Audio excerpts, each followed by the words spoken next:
Brutal is the word that's being used to describe Sir David Brailsford's plans for Manchester United, especially when it comes to the hiring and firing side, and specifically the firing side. There are plenty of people, apparently United, overstaffed that don't need to be there, and when it comes to getting results, he isn't afraid of wielding the axe. Many Manchester United staff are having a little bit of a panic behind the scenes, it would seem.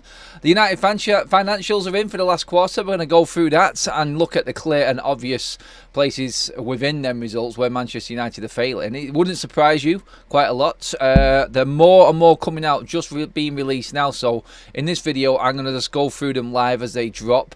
The first set of figures are out. We're going to look into a bit more detail as that comes through. If it does come through while we're live, we'll bring that up and we'll talk about that. So where is United's investment more important right now? We're hearing that there's news for a brand new state-of-the-art training ground facility. We'll talk about the details of that as well. Most importantly, please, I want you guys to like the video, so if you're happy with that intro, just give the video a like anyway. We've got loads more to get into, so like it as well later on in the video. Subscribe if you're tuned for the first time. It is Forever United TV. I'm Adam. Let's get into what is going on at Manchester United today, because realistically, looking at it, I'd say today is a day about Manchester United, the financials, stuff like that, where the investment's going. All the players are out on holiday. I talked about it. I don't know if you guys seen the shot I put out regarding Alvaro Fernandez this morning. Go and have a quick look at that one. Give me your opinion on that. Loads of you have commented on that video already, which is great. Thank you very much. That's what it is all about, because your input on these videos, your comments that go in on these videos actually get brought up and brought into more content on this show, and that's what I'm looking to do going forward as well. If we can't get people on, we're going to bring in the comments and we're going to make content regarding them, because it is about a United voice, a United fan base's voice, not just mine, and that's what's important on this channel. So get your comments in the live section, and obviously get your comments in below as well when the video goes up on YouTube. So David Brailsford, what is he doing? What are his plans? Well, Samuel Luckhurst from the MEN has been talking this morning about how brutal Sir David Brailsford is going to be when it comes to hiring and firing, essentially putting people in positions in the football club where they should be and firing the ones that don't really belong there. Now, top name on the list obviously is our friend John Murtough. Now, Ineos have said in previous interviews, in previous conversations, that they're not for getting rid of Murtough as such. They're moving him on from his role. I think he's more important, but he can still be at the club in an advisory role. He has been there for a decade now, and they are happy for him to stay, be around.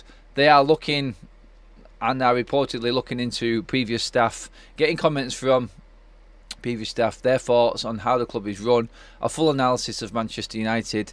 We've gone on to that many a times and what it means, but again, former staff. Why is it former staff? Why are we talking? I think they're looking at it, and Ineos are probably going down the road of, why did you leave Manchester United? As this coincided with the downturn of the football club over the last 10 years, I think this is the right way to go about it. I mean, brutal, I feel, will come once the analysis has been completed by Sir David Brailsford and the audit as such, which is being rumoured. But I feel like going down the road of talking to former staff members as well and finding out what they think regarding Manchester United, why we've had such a downturn in form on the pitch, results off the pitch, being left behind facility wise, infrastructure wise. Maybe talking to these sort of staff members rather than people who are there now trying to save the jobs is a sensible option in all of this, because let's be truthful with it. If you are a former member of staff, there is a reason why you are a former member of staff. You could have left disgruntled, you could have been fired. They probably want to speak to people like this to find out who was doing the wrongs before, was anything done untoward before, and oh, look at that there. There's a brew. We didn't even have to do a poll today, guys. Kazzy's in the house straight away with the brew. FUTV forever. Ah, that's the one. Get in there. Lovely.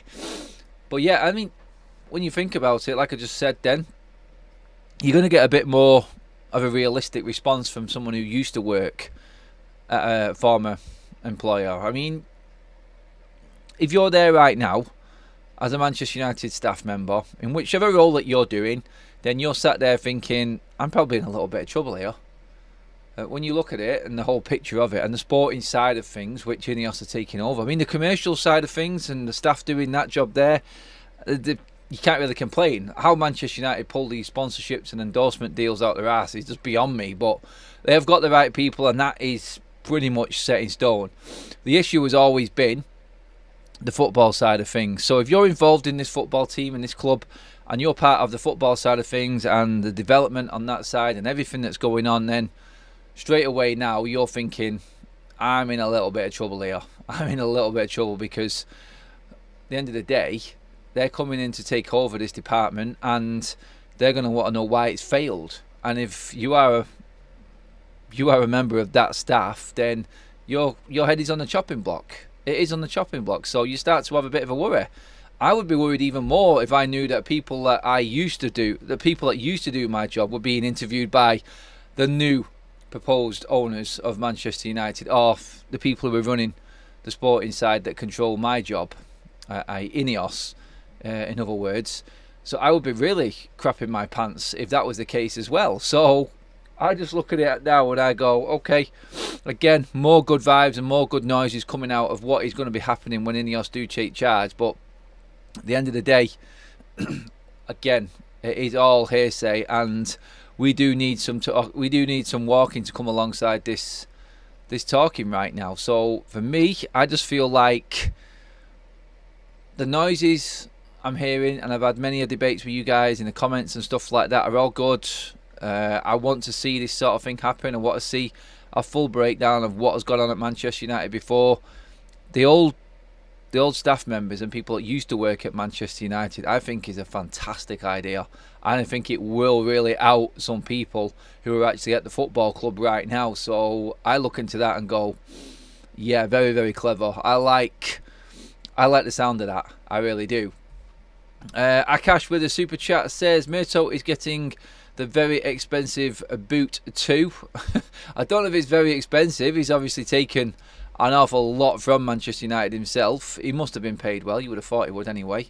Give the video a like, guys, please, as well, while you're at it. I did say I would give you a bit of an update on the likes. Not good enough, so like the video again, please, everyone. And yeah, get all your comments in. Let's actually join the comment section right now. Actually, I'm going to go to the poll quickly first of all, because I just wanted to re-gauge this again. Obviously, this was a big topic when the takeover was taking over, but I put a poll up in the chat today saying, where should the biggest investment be from Ineos? The training ground, Old Trafford, or the playing staff? Playing staff in Old Trafford are taking preference right now. 38% say Old Trafford, 36% of you are saying in the playing staff. So investment in the squad. Investment in the squad, that is good. Yes, we do need to improve. Again, I'm going to go down the road of, I honestly, right now, because we are so bad, I think it's a perfect opportunity for Manchester United and the fans just to not worry about who's coming in. We're not going to get anywhere quick. Definitely not this season. So full concentration has to be on Manchester United's exodus of playing staff rather than what's coming in. Let's just wipe it clear. And so far, so good in a way. I wasn't happy. I'm still not happy with the Alvaro Fernandez deal. I think Manchester United should have had more of a buying clause for Benfica. That's the only thing I didn't like about that deal. He's getting the number 3 shirt, which clearly shows that he is going to be playing for Benfica. I would have thought, anyway. I'm assuming there. But obviously, if you're getting one of the main 1 to 11 shirts, then you are going to be a big part of that team. If he plays 50% of the games from now to the end of the season, then they will buy him for just over 5 million quid, 6 million euros. That for me is the only bit I don't like, because it's a win-win for Benfica. Again, they've managed to convince United to bring Alvaro Fernandez back from Granada. He's on loan. He was on loan till the end of the season. This wasn't a problem. So we brought him back. We've done all of that.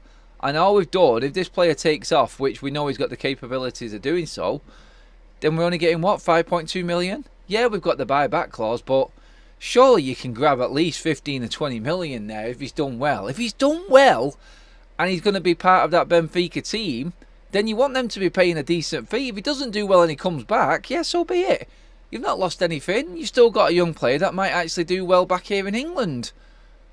But you've not safeguarded yourself for me. I don't know what the buyback is for United.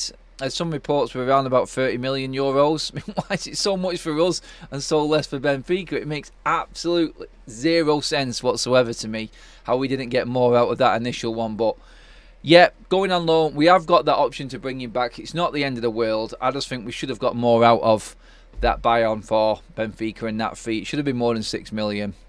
United's financials are being brought up continuously.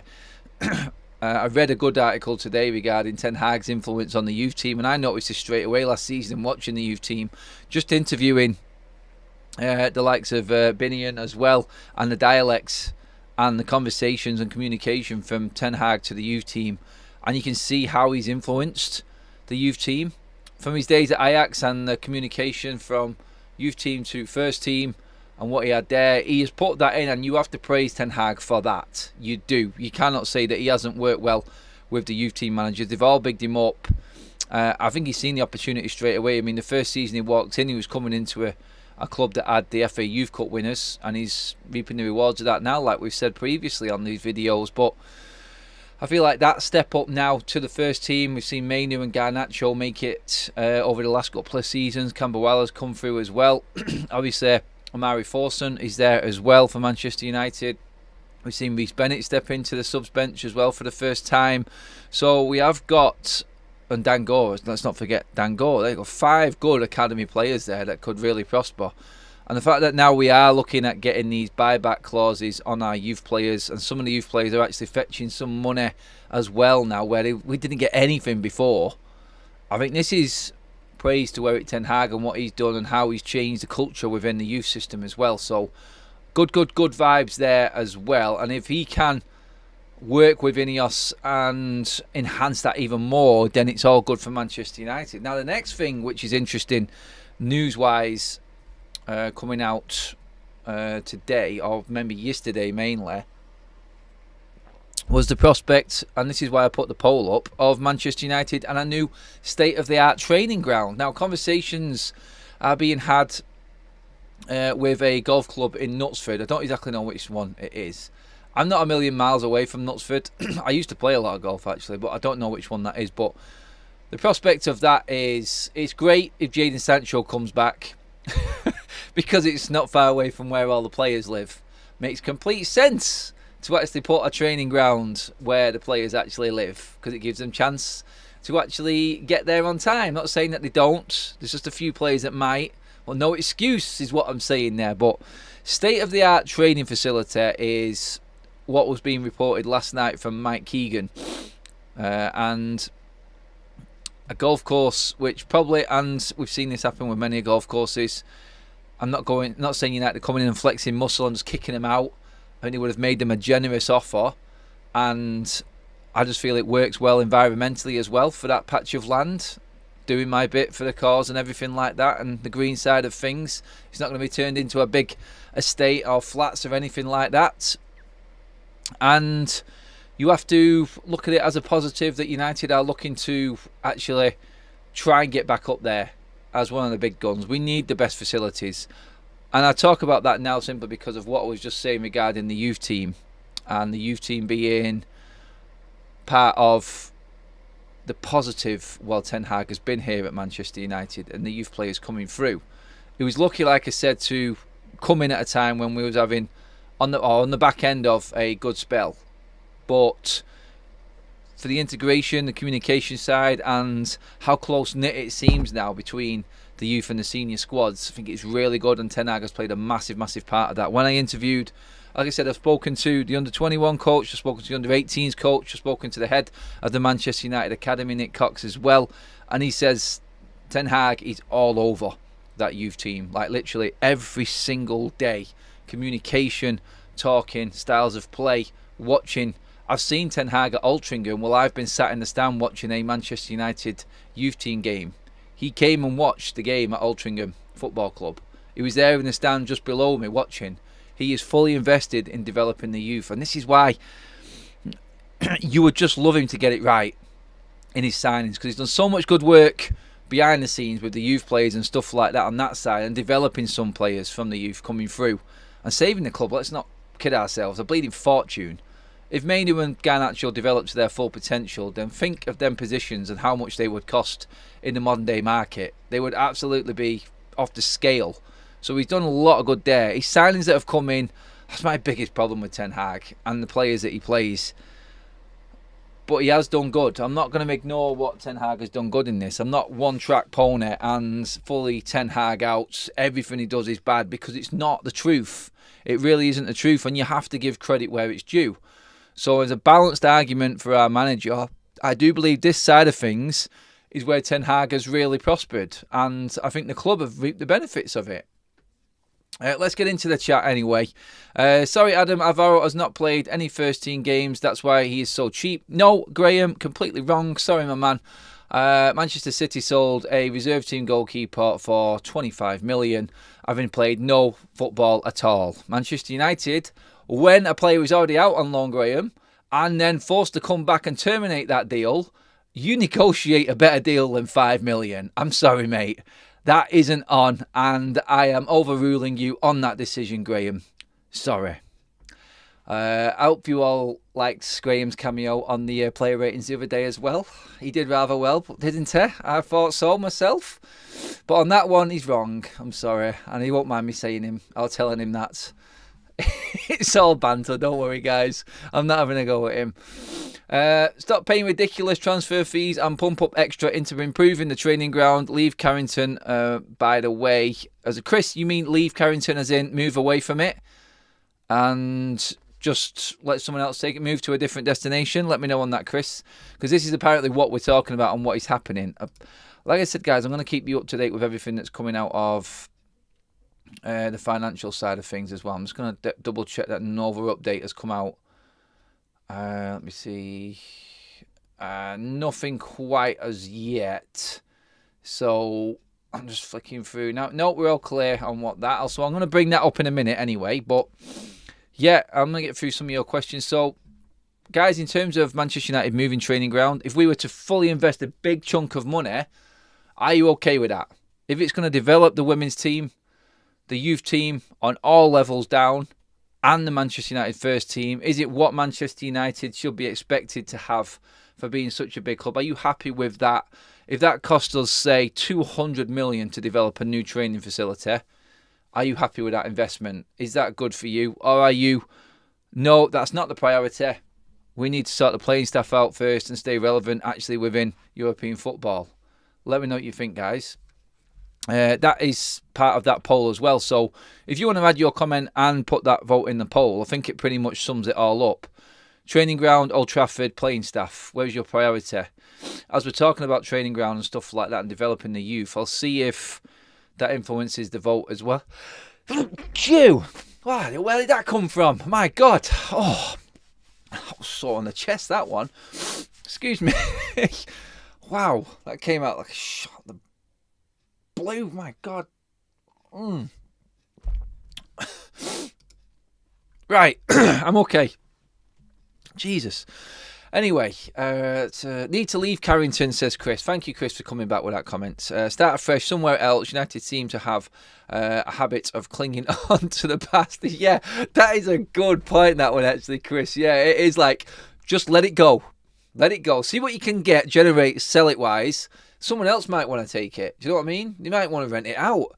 Maybe we could finance a new training ground facility and pay for it by financing Carrington out. Move across. You know what I mean? The possibilities are there for United to make money from Carrington, whether it be selling, renting, do whatever, and then make a new one. Graham has come back at me again. Adam, City can do it because they are successful. United can't demand that. We agree to disagree. Yes, mate, but I will trump card you on Alvaro, who's already on loan. You can get more than 5 million, mate.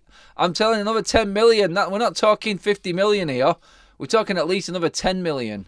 That's what I think we could have got for that. Easily.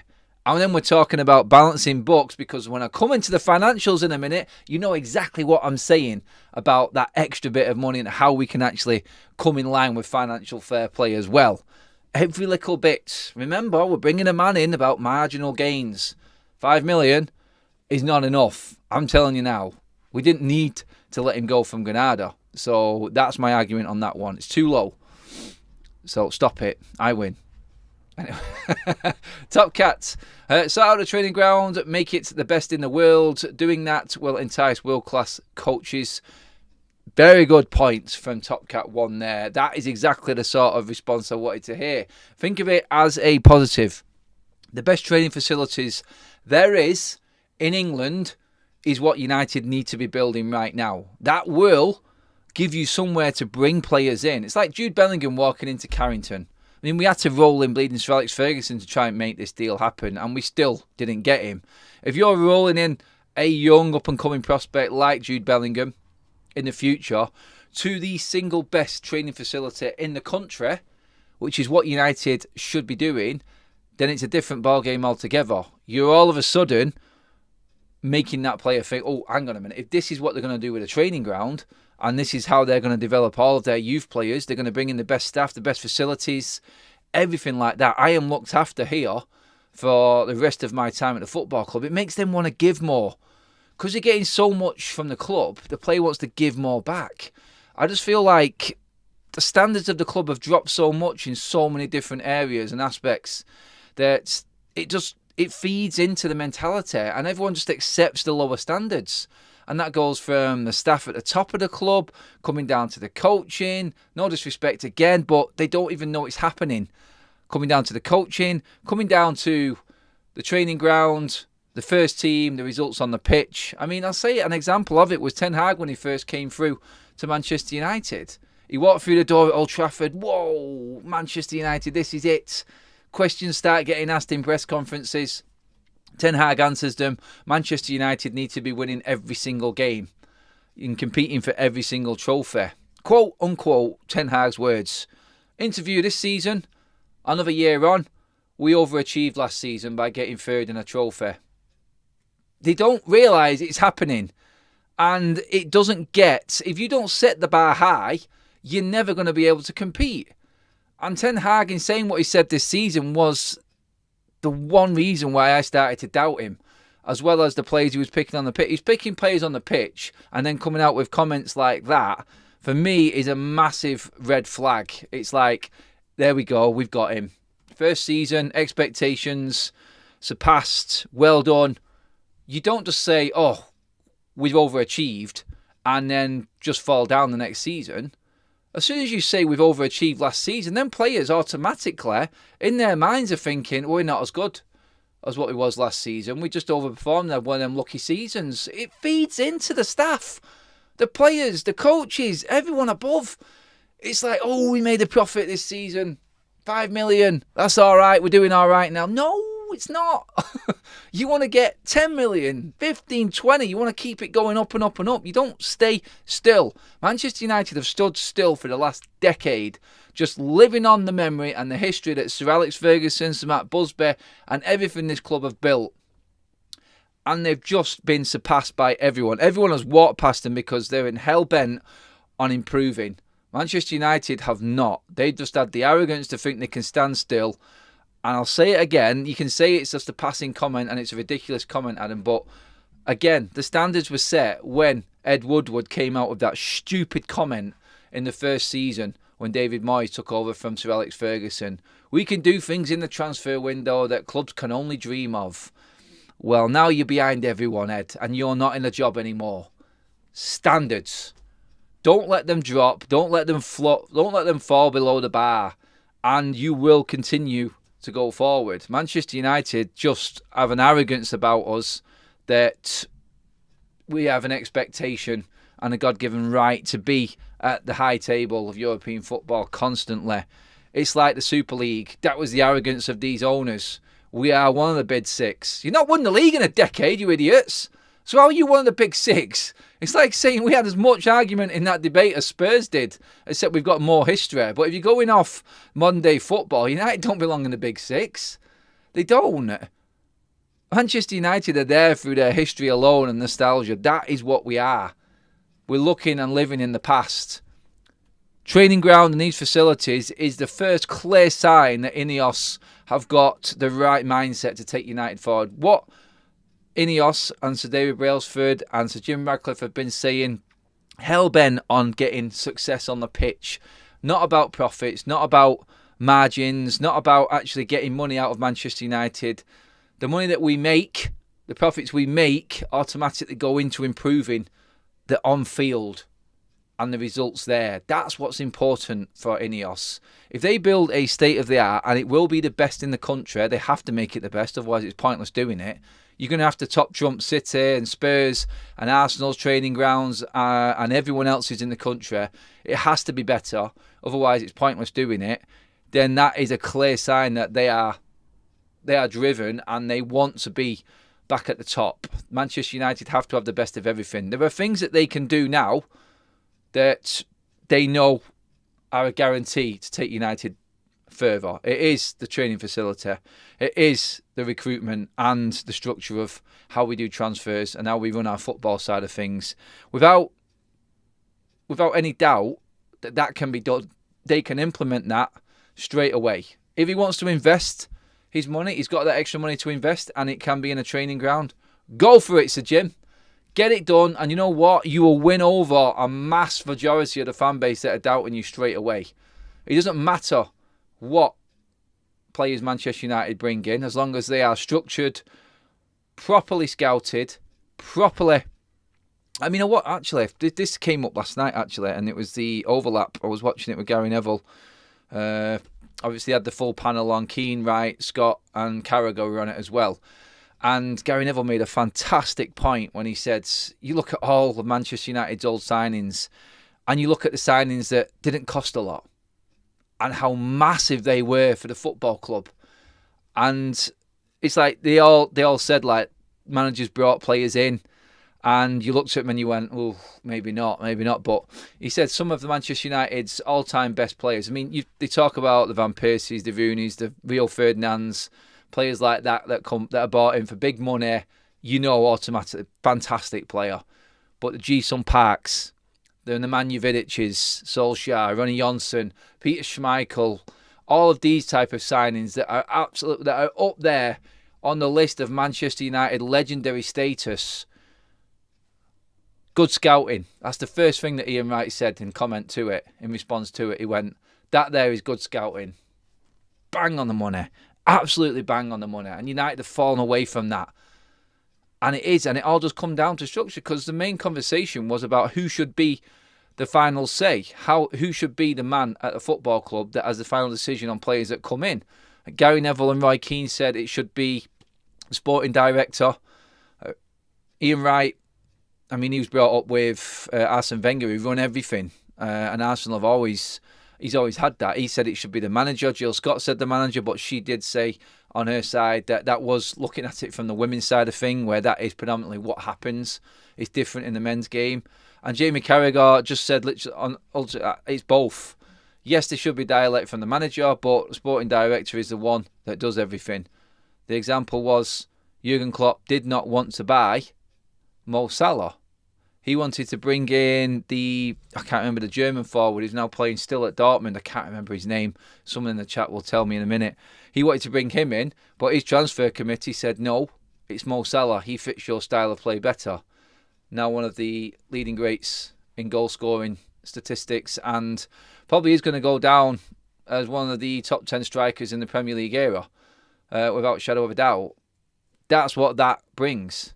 It's what's needed, and that's why I go back to the brutal side of Sir David Brailsford and what he's going to bring to Manchester United. It needs to be cutthroat, unfortunately, to get United back. There's so many Johnny-come-latelys, average people at Manchester United that are just not fit for the job, and I don't mean that in any disrespect, and I don't want to see anyone lose a job, but if you're investing this amount of money into Manchester United and your sole purpose is to bring success back on the pitch, you need to be brutal, you need to be ruthless, and these people need to go. And you only have to look at Manchester United's financial stats, which I'm going to bring in right now, actually. Quarter one accounts are out. Record revenues for that 3-month period up 9% to 157 million. Means club made a profit when excluding investment in players. This is from Laurie Whitwell of The Athletic. So Manchester United made a profit when excluding expenditure on bringing players in. Manchester United spent 23.3 million, but net loss of 25 million when signings are factored in. That is exactly where Manchester United are right now. It's like, yes, record revenues, and like we said, the commercial side, fantastic. But you only have to then look into Manchester United's wages. And let me just bring up... actually, I've lost my page where it was with that one. Bear with me a second, guys. One second. Where is it? The wage structure at Manchester United is the one that actually scares me to death. Oh, God's sake, Adam. Bear with me 1 second, guys. I'm going to get it up now. I did have it here.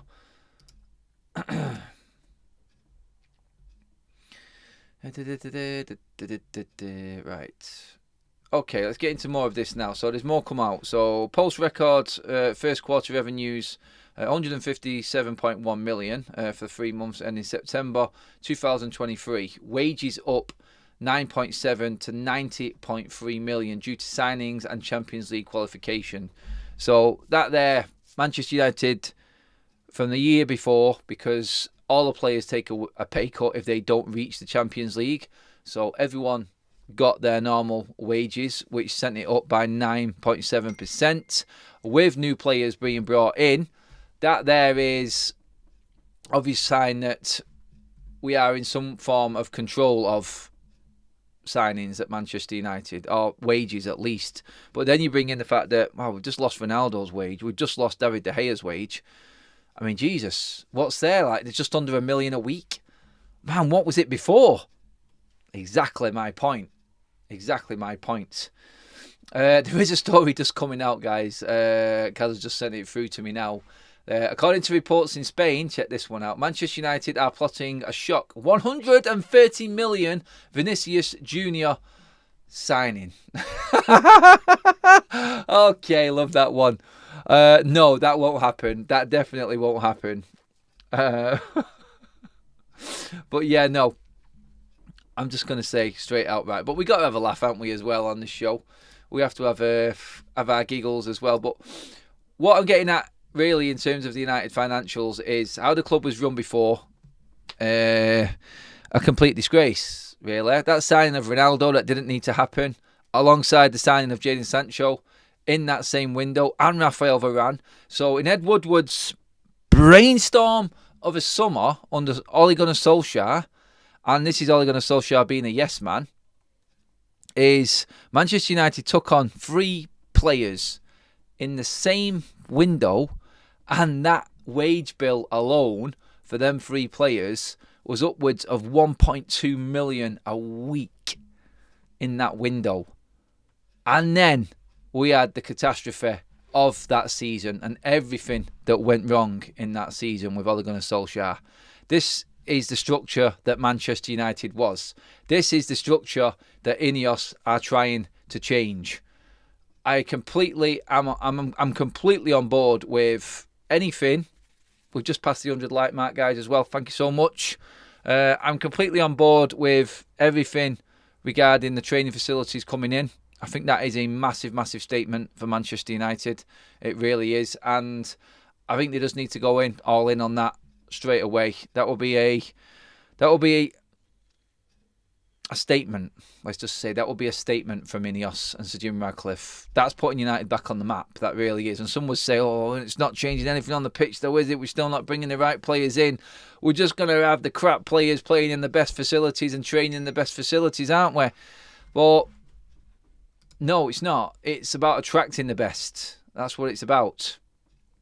Let's just go into a couple more bits on the financials that are coming up. Samuel Luckhurst is saying 25.8 mil loss for the period. Premier League clubs can afford to lose.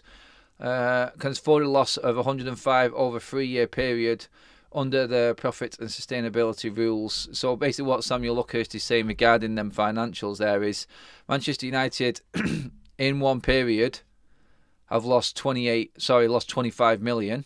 This is just for a quarter. This isn't a season. So the 3-year period, you're allowed to lose 105 million. United have lost 25.8 million in a quarter of one of them years. So you can see the issue that we've got and why financial fair play is really hampering Manchester United right now. We need to be doing better on the pitch. That is a clear sign as to why Manchester United need restructuring and why the Glazers have allowed someone to come in and buy part of Manchester United like Ineos, because the commercial side, like it said there, revenue's fantastic, commercial side, fantastic. But the way that the club has been run under Richard Arnold, Murto, Woodward, Judd, all of these people, it's just completely overshot all of the commercial revenue. So the Glazers have brought Ineos in to work on the sporting side of things, to try and make Manchester United profitable on that side.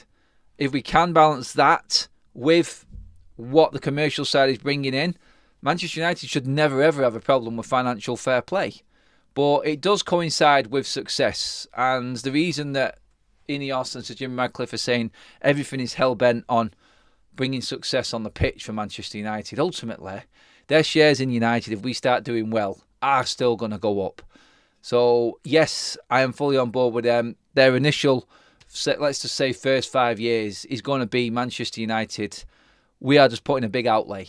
He said he doesn't care about making money. He earns enough money already in his day job. But let's be honest, in 5 years, Sir Jim Radcliffe is going to be passing 75. So this is pretty much like his swan song in a way, isn't it? So in 5 years, everything that they've done, they will be looking to actually have seen a little bit of success. That therefore will bump United's price up. If anyone did want to come in for Manchester United, it won't happen while the Glazers are there, because they'll be making money anyway still. Then they'll start to see profit as well. Everything is hell-bent towards making money at Manchester United, but you've now got someone else in who's trying to make money through the sporting side of things, and that should be the difference, and that should ultimately be everything that is needed at Manchester United going forward. The football, we don't care about the commercial. The commercial's great on top of football success, but when there's no success on the pitch and the football's crap, no one gives a toss about the commercial side of things, because it's showing no benefit. Unless United are up there challenging in the Champions League, generating these commercial revenues, generating this match day revenue because we're in so many competitions, then it counts for nothing for what the commercial side does, because the books don't balance. It's exactly why now we're losing the wage of Rafael Varane. We're going to cut down Casemiro, probably end up letting him go in the summer. That whole wage bill is going to end up coming down and down, and that is where Manchester United can affect their books. They can. We may have to take losses on transfer fees, but investment in the youth, the infrastructure, Manchester United are probably not going to be competing at the top table for transfer fees. And like we said yesterday with that Branthwaite, 100 million, that's never going to happen for Manchester United. I just feel with what we've got, like Wan-Bissaka, it's the only reason I wanted to talk about it, because we know what we have got and we know what we can offer. It won't be 100 million. It'll be more 60, 70 million. Everyone knows that.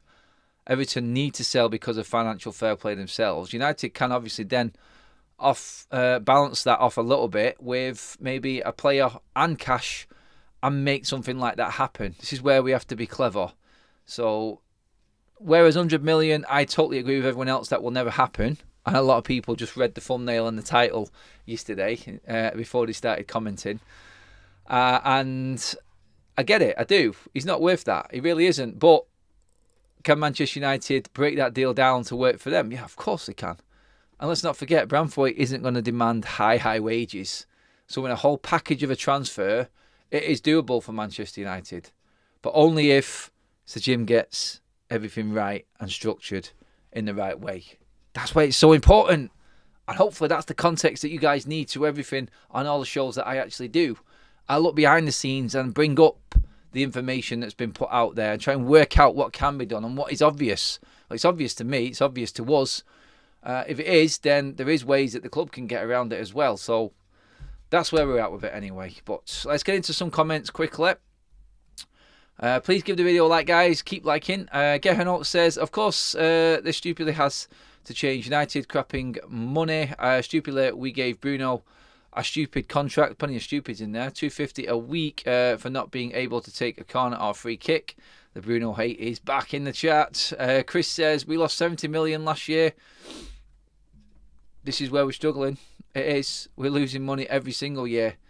And financial fair play, it's like the budget for this summer, guys, honestly, from what I've been told, and we'll get some more information on this again tomorrow. Don't forget, tune in this time tomorrow for my exclusive with another journalist who is in and around Manchester United a lot. We'll talk about that tomorrow. But yeah, we'll get some more information on that. Domingo says, my worry is great talk, but training upgrade will mean a longer lead time before success. Well, this is like we said. It's going to take an awful long time for Manchester United to get back up there. We don't want quick fixes anymore, Domingo, do we? We just want to see signs of improvement. We've fallen so far behind, and this is how desperate it is. It is completely desperate at Manchester United right now. The Glazers have run this club beyond into the ground. It is literally hanging on right now from collapse because Manchester United's standards have dropped with it. And without standards, you cannot earn and you cannot be successful. But the Glazers don't care about that. All they've seen is that share price just hover around, safely, fluctuating up and down, and they're happy with that. They are happy with that. It was why they needed the Super League and why we are where we are now. I saw highlights of Danny's first match on the weekend. He took one corner and put it right on the penalty spot, which resulted in a headed shot. Yes, Dobby! Nice one, Donny. Honestly, I'm not taking the mick. I do hope he does well. I really do. Because it would be beneficial for United and would add a bit more money to the coffers as well. Because they have got a buy-on option as well, Frankfurt. It'd be very interesting to see if he does well there and actually is bought by Frankfurt. Start bringing through youth. Yep, totally agree with that one. Adam, it's not that. I hate Bruno. It's just that he looks so average. He can't keep the ball or do simple pass. I think his time is up. And no one looked at the first half of Bruno's performance where he put Rashford through about 4 times. Again, I don't understand how people can bring up stats about Bruno but then not bring up the other side of the stats. It's mind-blowing. But when people have got agendas and people try to hide behind them agendas, I'm not saying you have, Gerhin, or anything, but it's like when you see something and you make your mind up about something, you cannot look past it. It's like with Rashford for me. I was praising him and then he came back and I seen that celebration. I'm like, F off. I don't care, mate. I don't want that attitude. I really don't. He did well in them periods in the game. Dropped off in the second half. I was trying to be positive and then he goes and throws it in my face. So that side of it, see you later. Really not got time for that in a player at all. Especially not with that standing. Just see. Yeah, more news on Facundo Pellistri actually outing or being not so much outed at United, but the club now fully expecting him to go out on loan. It looks like that Granada deal has happened. Maybe this was involved in the whole Granada losing Alvaro Fernandez and then us offering Pellistri to them just so we could make that a little bit of a loan and maybe a little bit of cash off Alvaro Fernandez. I don't know. 150 likes is pretty much in the bag. Thank you very much, guys. And we are going to wrap up that video there. Do join us later on, guys. We're going to be a little bit more interactive and get more of your thoughts later on at 6:30 tonight, guys. But yes, unless anything breaks at all through the day, I will see you then. Have a great, have a great rest of the day, everyone. And 6:30 is the time. I will see you all again later on. Thank you very much for all your contributions, comments, likes, shares, and if you are tuning in for the first time, new subscribers, if you've not, please do it now. Thank you so much, everybody. I will